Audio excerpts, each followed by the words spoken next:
Assalamualaikum warahmatullahi wabarakatuh.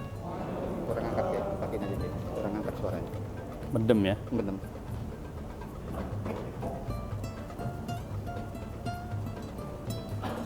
Alhamdulillahilladzi farada alaina siyama syahri Ramadan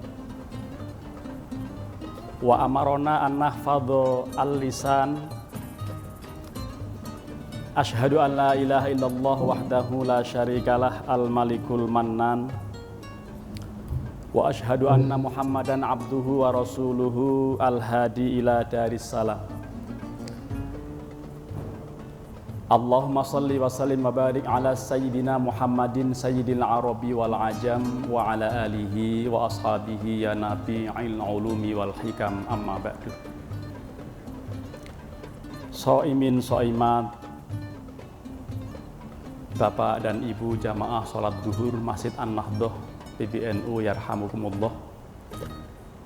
Alhamdulillah siang ini kita berada pada tanggal 12 Ramadan tahun 1443 Hijriah bertepatan dengan tanggal 14 April tahun 2022. Kita diberikan kekuatan, kesehatan untuk menjalankan siyamu Ramadan dan qiyamu Ramadan.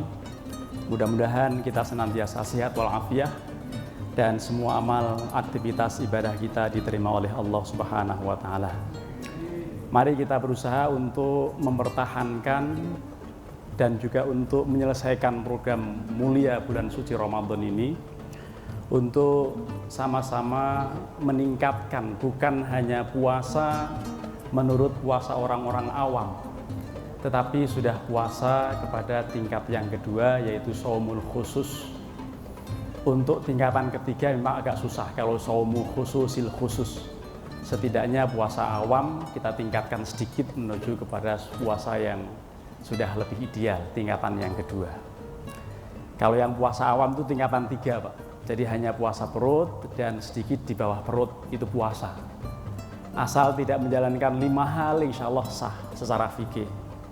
Sudah kita jalankan tidak makan, tidak juga minum, tidak jima, tidak istimna atau onani, dan juga tidak melakukan qai'u amdan. Al-qai'u amdan atau muntah secara sengaja, itu kalau secara fikih sudah sah. Insya Allah puasa kita menurut fikih sah-sah saja, seperti itu. Tetapi alangkah baiknya kalau kemudian kita berusaha untuk meningkatkan kualitas puasa kita, meninggalkan hal-hal yang sudah tidak perlu, sebagaimana sabda Rasulullah bahwa khamsun yufattirna shaima. Ada 5 hal lain yang bisa mengurangi, bahkan nilainya menjadi drastis turun jauh puasa kita, yaitu al-kadzibu, yang pertama bohong. Wal ghibatu, yang kedua ghibah. Ghibah itu adik kandungnya fitnah, Pak. Ghibah itu membicarakan orang di belakangnya dan orang itu tidak suka dengan dibicarakannya. Kalau seandainya membicarakannya memang nyata ada pada diri orang itu, namanya ghibah. Kalau mengada-ada itu sudah fitnah. Baik ghibah maupun fitnah dua-duanya dilarang dalam agama. Karenanya kita hindari 1 bohong, 2 ghibah. Yang ketiga namimah.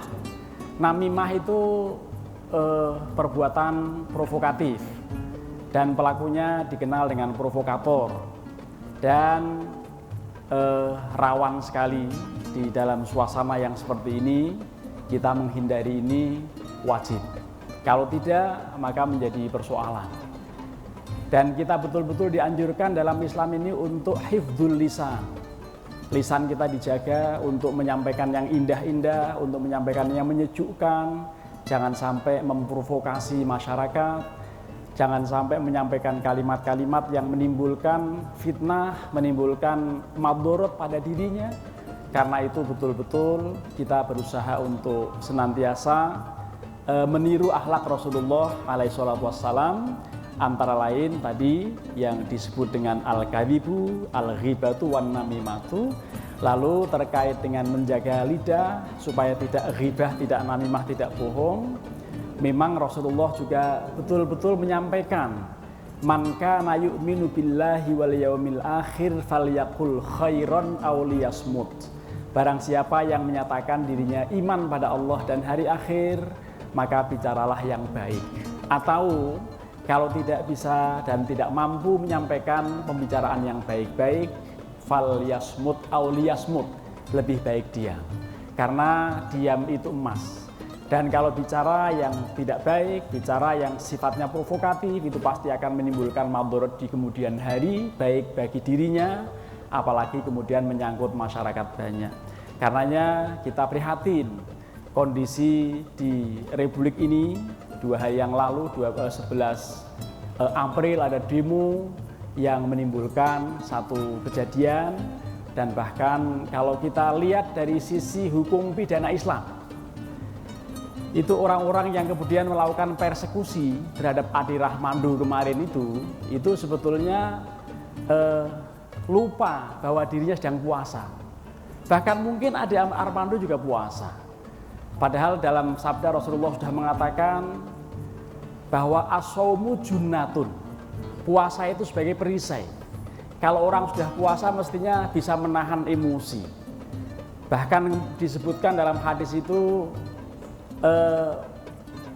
idza kana yaumu shaumi ahadikum fala yarfath atau fala yarfuth wala yaskhab. Ketika Anda semuanya puasa, ketika Anda ada dalam hari sedang puasa, maka jangan rofath, jangan berkata jorok. Jangan berkata yang provokatif, jangan berkata yang tidak menimbulkan maslahat. Wala yaskhab, dan juga jangan teriak-teriak mencaci maki. Wa insabahu ahadun au qatalahu, ketika dicaci maki orang atau bahkan dilawan orang, diajak berantem orang, maka segera katakan faqul inni shaimun, saya sedang berpuasa, maaf.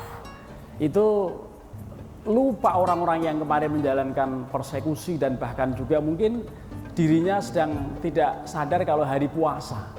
Padahal Ramadan itu betul-betul mestinya menahan, menjaga diri emosi kita.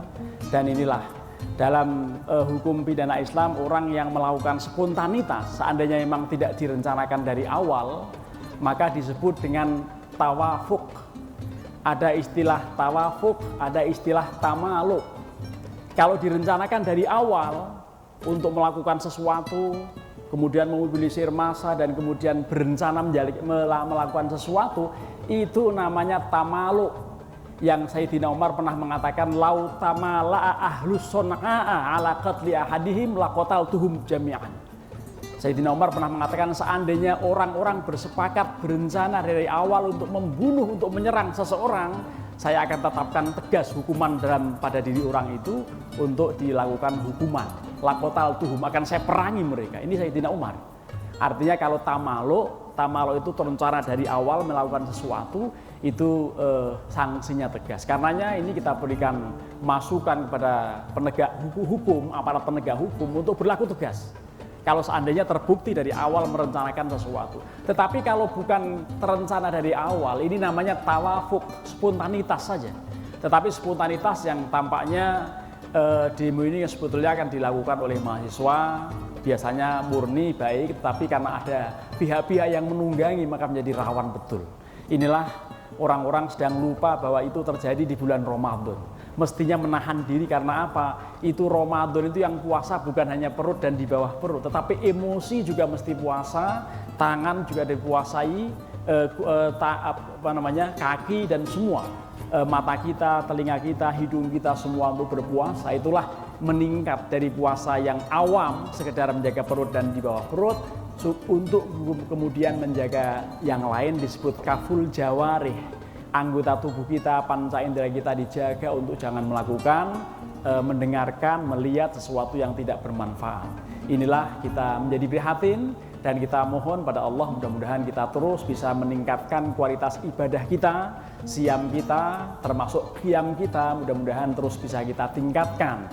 Dan kita doakan pemerintah kita ini mudah-mudahan selalu bisa menangani, selalu bisa membawa maslahat bagi masyarakat umum, karena memang sedang kondisinya seperti ini dan kita harus bijak betul di dalam menyampaikan kalimat, berdakwah dan juga bahkan menulis dan segalanya. kita sudah dipandu oleh berbagai dalil baik Al-Quran maupun hadis, termasuk oleh fatwa-fatwa para ulama, termasuk Majelis Ulama Indonesia memberikan fatwa terkait dengan aturan bermedia sosial. Ini sebetulnya sudah ada aturan-aturan yang sangat mulia untuk seandainya kita berkenan untuk menjalankannya. Bapak dan Ibu, selain dilarang melakukan kebohongan, kemudian riba dan namimah, kita juga dianjurkan jangan sampai melakukan syahadatuz zur atau menyampaikan kesaksian, menyampaikan pemberitaan yang palsu, yang bohong, yang hoax sifatnya. Dan kemudian terakhir adalah an-nadhru bisyahwah, jangan melihat dengan syahwat, jangan melihat dengan nafsu.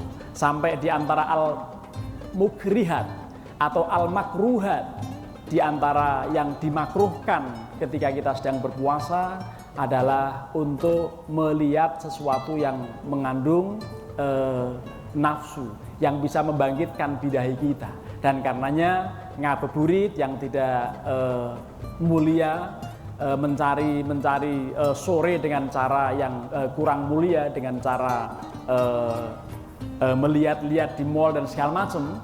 Berhubung mall sekarang sudah pada buka, itu sebetulnya perlu kita hindari. Dan yang paling bagus, kita selalu mengacu kepada dalil-dalil Al-Quran dan hadis, termasuk para ulama berbicara menganjurkan supaya kita berbuat baik di dalam bulan suci Ramadan. Bukan berarti kita boleh bohong di luar Ramadan. Kalau di luar bulan Ramadan kita tidak boleh bohong, tidak boleh ghibah, tidak boleh namimah, tidak bisa atau tidak boleh mengatakan kesaksian palsu, maka terlebih lagi di bulan suci Ramadan ini kita terus untuk bisa menjaga panca indera kita, menjaga emosi kita, termasuk perut kita pasti, karena kita selalu berupaya untuk meningkatkan kualitas amal ibadah puasa kita. Mudah-mudahan kita senantiasa dalam keberkahan, mudah-mudahan kita selalu dibimbing oleh Allah Subhanahu wa Ta'ala, dan kita terus menjaga bulan kesabaran ini. Kita memang betul-betul harus menahan diri kita, emosi kita, termasuk juga hawa nafsu yang ada dalam diri kita. Mudah-mudahan kita senantiasa dalam keberkahan, mudah-mudahan kita selalu dibimbing oleh Allah Subhanahu wa Ta'ala. Para jamaah, Bapak dan Ibu yarhamukumullah, untuk menutup kuliah singkat ini, kita perlu sampaikan bahwa di akhir Ramadan nanti ada kewajiban yang perlu untuk kita rencanakan sejak sekarang, karena tampaknya tidak akan lama lagi berakhir Ramadan, yaitu kewajiban zakat, baik zakat fitrah maupun zakat mal. Ini bagian dari yang sangat perlu kita siapkan mulai dari sekarang, karena ini bagian dari rukun Islam yang untuk menyempurnakan ibadah puasa kita, karena puasa dan semua rangkaian ibadah kita akan mu'allaq sebelum kemudian kewajiban zakat fitrah kita jalankan. Mudah-mudahan kita diingatkan oleh berbagai aturan dalam agama ini dan kita bisa menjalankannya dengan sebaik-baiknya. Terima kasih. Wallahul muwaffiq ila aqwamit thoriq. Wassalamualaikum warahmatullahi wabarakatuh.